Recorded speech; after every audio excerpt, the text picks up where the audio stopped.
जगेंगे वो मुसलमान जो महीनों से गाफिल भी, मुसलमान के बढ़ेंगे फिर मकामातो मनाजिल भी। खुदा की खास कुर्बत लेके रमज़ान आने वाला है, दिल मसरूर बरकत लेके रमज़ान आने वाला है। सजेंगे हो لو كانوا يعلمون ربي اشرح لي صدري ويسر لي امري واحلل عقدة من لساني يفقهوا قولي ربي زدني علما وارزقني فهما. என் பெருமானார் ரசூலே கரீம் ஸல்லல்லாஹு அலைஹி வஸல்லம் அவர்கள் மீது ஸலவாத்தை சொல்வோமாக. اللهم صل على محمد اللهم صل عليه وسلم اللهم صل على محمد اللهم صل عليه وسلم اللهم صل على محمد اللهم صل عليه وسلم اللهم صل على محمد يا ربي صل عليه وسلم. அன்னாதம் குடும்பத்தார்கள், தோழர்கள், இமாம்கள், பெரியோர்கள், நாதாக்கள், ஷேഖ்மார்கள், குறிப்பாக நம்மவர்கள் அனைவர்கள் மீதும் உலக மக்கள்கள் அனைவர்கள் மீதும் அல்லாஹ்வின் சாந்தியும் சமாதானமும் கருணையும் ஈடேற்றமும் என்றென்றும் இறங்கிக் கொண்டே இருக்கட்டுமாக. ஆமீன்.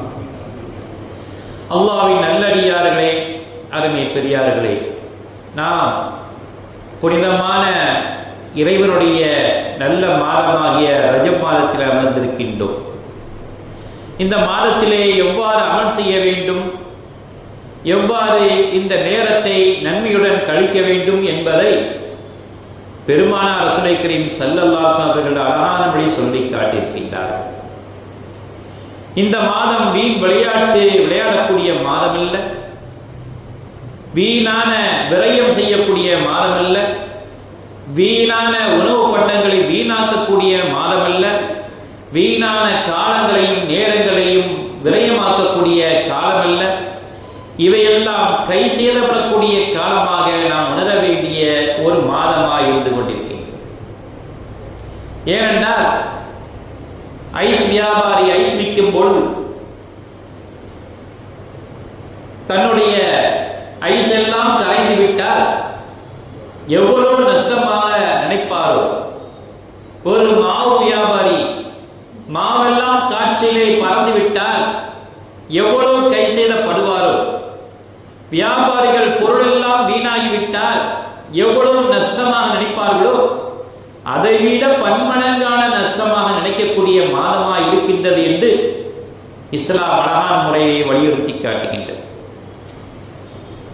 பெருமானார் ரசூலே கரீம் ஸல்லல்லாஹு அலைஹி வஸல்லம் சொல்லி காட்டினார்கள், தொழுகையோ பிற அமல்களையோ அல்லாஹ்வின் சிந்தனையை தடுக்கக்கூடிய அனைத்து வேலைகளும் விளையாட்டுகளும் சூதாட்டமாக இருக்கின்றது என்று பெருமானார் ரசூலே கரீம் ஸல்லல்லாஹு அலைஹி வஸல்லம் சொல்லி காட்டினார். பைஹக்கிலே பதிவு செய்யப்பட்ட ஹதீஸ். நீங்கள் விளையாடுங்கள், ஆனால் அந்த விளையாட்டிலே உங்கள் தொழுகை வீணாகிவிடக்கூடாது, அல்லாஹ்வின் நினைவு வீணாகிவிடக்கூடாது, அல்லாஹ்வின் குர்ஆன் வீணாக ஓதிவிடாமல் தடுத்துவிடக்கூடாது, அல்லாஹ்வின் திக்ரை அந்த விளையாட்டு தடுத்துவிடக்கூடாது. இவையெல்லாம் தடுக்காமல் இருந்தால் அந்த விளையாட்டு சரியான விளையாட்டு, இல்லை என்றால் அதுவும் சூதாட்டமான விளையாட்டு என்று பைஹக்கிலேயே சொல்லி காட்டினார்கள். இன்னும் சொல்ல போனால் குர்ஆனிலே அல்லாஹ் சொல்லும் பொழுது சூதாட்டம் என்பது இஸ்முன் கபீருன், மிகப்பெரிய பாவமாக இருந்து கொண்டிருக்கின்றது என்று அல்லாஹ் சொல்லி காட்டுகின்றார். மற்றொரு ஆயத்திலே மின் அமலி ஷைத்தான், சூதாட்டம் என்பது ஷைத்தான் செயல்படக்கூடிய செயல் என்று சொல்லி காட்டினார். குர்ஆனிலே அல்லாஹ் அழகாக சொல்லி காட்டினார். ஏனென்றால் அவன்தான் நல்ல அமலை தடுக்கக்கூடியவன். ஷைத்தானுடைய செயல் என்ன? நல்ல அமல்கள் எல்லாம் தடுக்கக்கூடிய செயல்தான் ஷைத்தானுடைய செயல். எதையெல்லாம் நாம் விளையாடிக் கொண்டிருக்கின்றோமோ காலம் நேரம் பார்த்து விளையாட வேண்டும் என்று பெருமானார் ரசூலே கரீம் ஸல்லல்லாஹு அலைஹி வஸல்லம் சொல்லி காட்டினார்கள். அவன் நோக்கம் எல்லாம், ஷைத்தானுடைய நோக்கம் என்ன நோக்கம்? உயர்தரமான நோக்கமா? சத்தக்கும் அன் திக்ரில்லா, அல்லாஹ்வின் நினைப்பை விட்டும் வனி சலாத்தி தொழுகையை விட்டும் உங்களை தடுக்க வேண்டும் என்பதுதான் அவனுடைய சைத்தானுடைய நோக்கம் அல்லாஹ்வுடைய நினைப்பை விட்டும் தொழுகையை விட்டும் தடுத்துக் கொள்ள வேண்டும் என்று பெருமானார் ரசூலுல்லாஹி கரீம் ஸல்லல்லாஹு அலைஹி அவர்கள் அழகான முறை சொல்லி காட்டினார். எது எல்லாம் இஸ்லாத்தில் ஆகுமான விளையாட்டு, அம்பு எய்து அல்லது துப்பாக்கி குறிவைத்து சுடுவது, இதெல்லாம் ஆகுமானது. குதிரை பழக்க வழக்கங்கள், ஒரு மிருகத்தில் வளர்க்க வைக்கிறது, மாலையை அன்பாக பழக்க வளைக்க வைக்கிறது, உழவுக்காக வேண்டி, குதிரையை பயிற்சிக்காக வேண்டி, யானையை போர்க்களத்துக்காக வேண்டி, இந்த மாதிரி பயிற்சி எடுப்பது இஸ்லாத்தில் ஒரு வன்முறை அல்ல. மூன்றாவதாக பெருமானார் ரசூலுல்லாஹி கரீம் ஸல்லல்லாஹு அலைஹி அவர்கள் நேரம் விடக்கூடிய நேரம் எது தெரியுமா? குடும்பத்துடன் மகிழ்ச்சியாக விளையாடுங்கள். ஒன்றாவது போர்க்களத்தில் செய்யக்கூடிய அம்பு எய்தல், துப்பாக்கி சுடுதல், இதுக்கு நேரத்தை ஒதுக்குவது. இரண்டாவது குதிரை பயிற்சி, யானை பயிற்சி, ஒட்டக பயிற்சி, மாட்டு பயிற்சி, இதெல்லாம் பயிற்சி எடுப்பது. இதுக்கெல்லாம் விளையாடுறதுக்கு நேரம் ஒதுக்குவது. மூன்றாவதாக குடும்பத்துக்காக வேண்டி நேரத்தை ஒதுக்குவது. இதையெல்லாம் அல்லாஹ்வை திக்ரை விட்டும் தடுக்கக்கூடிய ஒன்று அல்ல, அல்லாஹ் ஆகுமான வைக்கக்கூடிய ஒரு விளையாட்டாக இருக்கின்றது என்று பெருமானார் ரசூலுல்லாஹி கரீம் ஸல்லல்லாஹு அலைஹி சொல்லி காட்டினார்கள். ஒரு சமயம் பெருமானார் ரசூலுல்லாஹி கரீம் ஸல்லல்லாஹு அலைஹி அவர்கள் அன்னை ஆயிஷா ரலியல்லாஹு அன்ஹா அவர்களிடம் நம்ம இருவரும் ஓட்டப்பந்தயம் விளையாடுவோமா என்று கேட்கின்றார்கள். சரியாக சொல்லலாம் என்று இரண்டு பேரும் ஓட்டப்பந்தயம் விளையாடுகின்றார்கள். முதலிலே பெருமானார் ரசூலுல்லாஹி கரீம் ஸல்லல்லாஹு அலைஹி வஸல்லம் ஜெயிக்கின்றார்கள். இரண்டாவது தடவை பார்க்கும் பொழுது அன்னை ஆயிஷா சித்திகா ரலியல்லாஹு அன்ஹா அவர்கள் ஜெயிக்கின்றார்கள். உடனே பெருமானார் ரசூலுல்லாஹி கரீம் ஸல்லல்லாஹு அலைஹி சொன்னார்கள், ஆயிஷாவே, முதலிலே நீங்கள் ஜெயிக்கும் பொழுது உங்கள் முகம் வாடிவிட்டதே, இரண்டாவது ஜெயிக்கும் பொழுது உங்கள் முகம் பிரகாசமாய் இருக்கின்றதே என்று சொல்லி இரண்டு பேரும் ஆட்டம் கையாகிவிட்டது என்று கூறி மகிழ்ந்தார்கள். என்றால் விட்டுக் கொடுத்து வாழ்க்கையிலே விட்டுக் கொடுத்து வாழ்வது. மனைவி முகம் மாறியவுடனே அவர்களுக்காக மகிழ்ச்சியை கொடுக்க வேண்டும் என்று விட்டுக் கொடுக்கின்றார்கள் என்றால் எந்த அளவுக்கு குடும்பத்தாருடன் விளையாடிக் கொண்டிருக்கின்றார்கள் என்பதை நாம் சிந்தனை செய்து பார்க்க வேண்டும். மற்றொரு விஷயமாக தனது மூத்த மகள் ஜைனப் ரலியல்லாஹு அன்ஹா அவர்களிடம் வீட்டுக்கு செல்கின்றார்கள். பேத்தி உமாமா அவர்கள் பெருமானார் ரசூலுல்லாஹி கரீம் ஸல்லல்லாஹு அலைஹி அவர்கள் மடியிலே அமர்ந்து பேசிக் கொண்டிருக்கின்றார்கள். சின்ன குழந்தை மலரையாக பேசிக் கொண்டிருக்கின்றார்கள். அன்பு பாட்டனாரே, உங்கள் முதுகிலே சவாரி செய்ய வேண்டும், யானை சவாரி செய்ய வேண்டும், குதிரை சவாரி செய்ய வேண்டும் என்று அன்புடன் கேட்கின்றார்கள். பெருமானார் ரசூலுல்லாஹி கரீம் ஸல்லல்லாஹு அலைஹி அவர்கள் முட்டிக்கால் போட்டு தன்னுடைய பேத்தி உமாமாவை முதுகிலே வைத்துக் கொண்டு யானை சவாரி, குதிரை சவாரி என்று சொல்லிக் கொண்டு அந்த குழந்தையை மகிழ்ச்சியாக வீடு முழுவதும் சுற்றி கொண்டிருக்கின்றார்கள் என்றால் அதுதானே மகிழ்ச்சி. அந்த விளையாட்டை இஸ்லாம் தடுக்கவில்லை.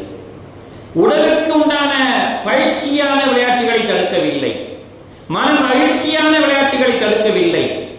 மாறாக கோழியோடு கோழி சண்டையிடுவது, ஆட்டோடு ஆட்டு சண்டையிடுவது, மாட்டோடு மாட்டு சண்டையிடுவது, அதற்காக பணம் கட்டுவது சூதாட்டம் என்று இஸ்லாம் வலியுறுத்தி காட்டுகிறது. திறமை இருந்தால் நீங்கள் மோதி பாருங்கள், மாட்டோடு நீங்கள் மோதி பாருங்கள், மாட்டையும் மோதி நீங்கள் காயப்படுத்திக் கொள்ளாதீர்கள். திறமை இருந்தால் நீங்கள் மோதி பாருங்கள், கோழியோடு கோழியாக சண்டையிட்டு, ஆட்டோடு ஆட்டோட சண்டையிட்டு, அது எது ஜெயிக்கிறது என்று பணம் கட்டி சூதாட்டம் விளையாடாதீர்கள் என்று பெருமானார் ரசூலுல்லாஹி கரீம் ஸல்லல்லாஹு அலைஹி வஸல்லம் தடுத்திருக்கின்றார்கள். ஏன்? ஷைத்தான் இறைவனுடைய நினைப்பை விட்டும் தொழுகையுடைய நினைப்பை விட்டும் தடுக்கக்கூடியவனாய் இருக்கின்றான், பயந்து கொள்ளுங்கள் என்று சொல்லி காட்டினார். ஹஸரத் அபு முஸாப் அல்-அஸ்ஸரி ரலியல்லாஹு அன்ஹு அவர்கள் கேட்கின்றார்கள், பெருமானார் ரசூலுல்லாஹி கரீம் ஸல்லல்லாஹு அலைஹி அவர்கள் சொன்னதாக ஆடுபுலி ஆட்டம் கூட சூதாட்டம் என்று சொல்லி காட்டினார். அபு அகமதிலே பதிவு செய்யப்பட்ட ஹதீஸாய் ஆடுபுலி ஆட்டம் இது என்னத்துக்கு உதவும்? ஒரு இதுவும் பிரயோஜனம் இல்லை. உட்கார்ந்த இடத்திலே விளையாடுவது உடலுக்கு பிரயோஜனமா அல்லது உள்ளத்துக்கு பிரயோஜனமா? எதுக்குமே பிரயோஜனம்.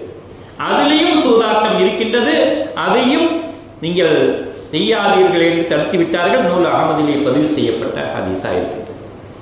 உடலுக்கு ஆற்றல் தரக்கூடிய விளையாட்டு, உள்ளத்துக்கு ஆற்றல் தரக்கூடிய விளையாட்டு, மனதுக்கு மகிழ்ச்சி தரக்கூடிய விளையாட்டு, இதையெல்லாம் ஆகக்கூடிய ஒன்றாக இருக்கின்றது. அது சூதாட்டம் இல்லை.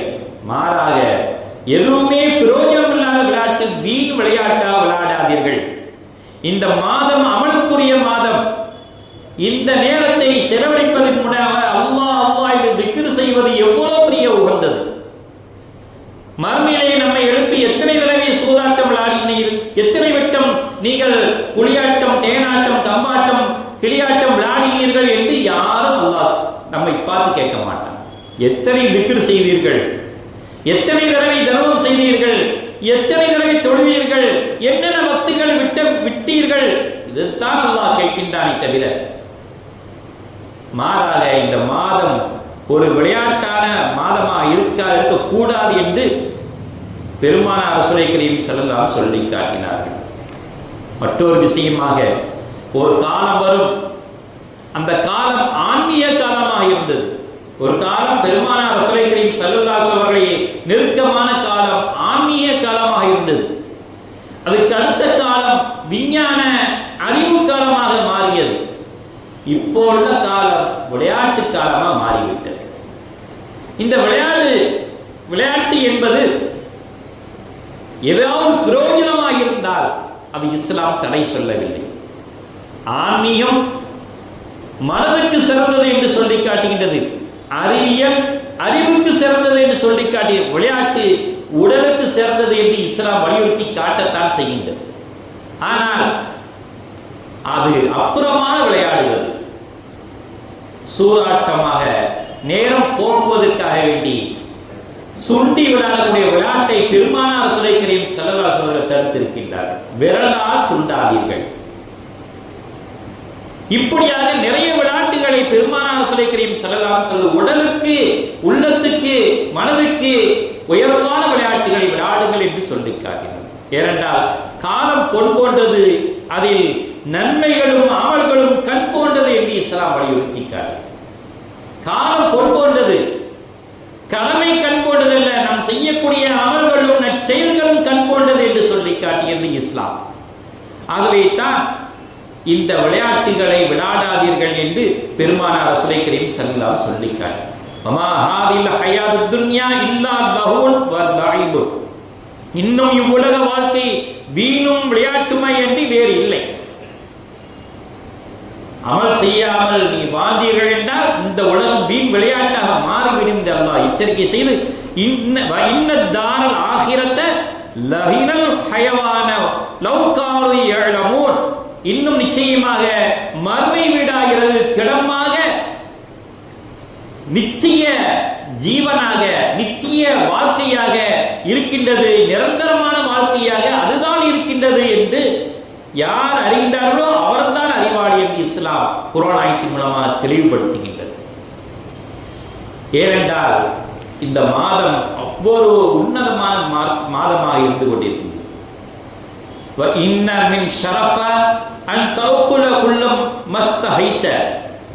மனம் விரும்பியதெல்லாம் நீங்கள் உண்ணுவதும் வீண் விரயமாகத்தான் இருக்கின்றது என்று அடுத்ததாக சொல்லிட்டார்.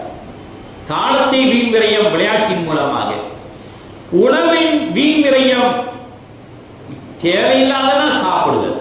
நல்லா சாப்பிட்டோம், திருப்தியா சாப்பிட்டோம், அங்க போறனே ஒரு பிரியாணியை தெரியுது, கொஞ்சம் அதிக கையோக்கமே, அது தேவையில்லாத என்று இஸ்லாம் வலியுறுத்திக்கார்.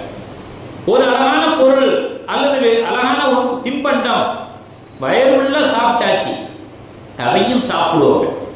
உமர் இல்லாதவர்கள் 7 கவளம் அல்லது 6 கவளம் தான் சாப்பிடுவார்கள். கை ஒரு கவளம், 6 கவளம், 7 கவளம். இன்னும் சொல்ல போனால் பசியோடு இருக்கும் பொழுது உண்ணுங்கள் என்று பெருமானார் ரசூலுல்லாஹி கரீம் ஸல்லல்லாஹு அலைஹி சொல்லியிருக்கார். பசி இல்லாமல் உண்ணாதீர்கள், பசி எடுத்தால் உண்ணுங்கள், பசி போய்விட்டால் நிப்பாட்டிக் கொள்ளுங்கள், உணவை நிப்பாட்டிக் கொள்ளுங்கள் என்று சொல்லி காட்டினார். இன்று நாம் என்ன செய்தோம்? மத்தியானம் சாப்பிட்டாச்சு, வெளியில் போன டீ கடையில் இருந்து போட்டா, அங்கே போன ஒரு டீ, அங்கே போன ஒரு வடை, இப்படியாக வயிறு நினைச்சிட்டு அஜீரணமாக இருக்குப்பா, ஒரு ஜெல்சியில் எடுத்து போட்டு அதையும் போட்டு ஜீரணமாக டாக்டர்கிட்ட போய் என்ன இலவந்து இருந்தால் என்னத்தையோ சாப்பிட்டாச்சுங்க, ஜீரணமாக மாட்டேன். இது உடலுக்கும் கேடு, உயிருக்கும் கேடு. டாக்டர் என்ன சொல்லுவாங்க? வைத்தியர் பத்தியமாக வாழுங்கள். வைத்தியர் கேட்டா பத்தியமாக, பத்தியம்னா என்னன்னு கேட்டா நீங்கள் அளவோடு சாப்பிடுவதுதான் பத்தியம் என்று சொல்லுவார்கள். அளவுக்கு மீறினால் அளவு நஞ்சி, அதுதான் உணவு வீண் விரயம் என்று இஸ்லாம் வலியுறுத்தி காட்டி.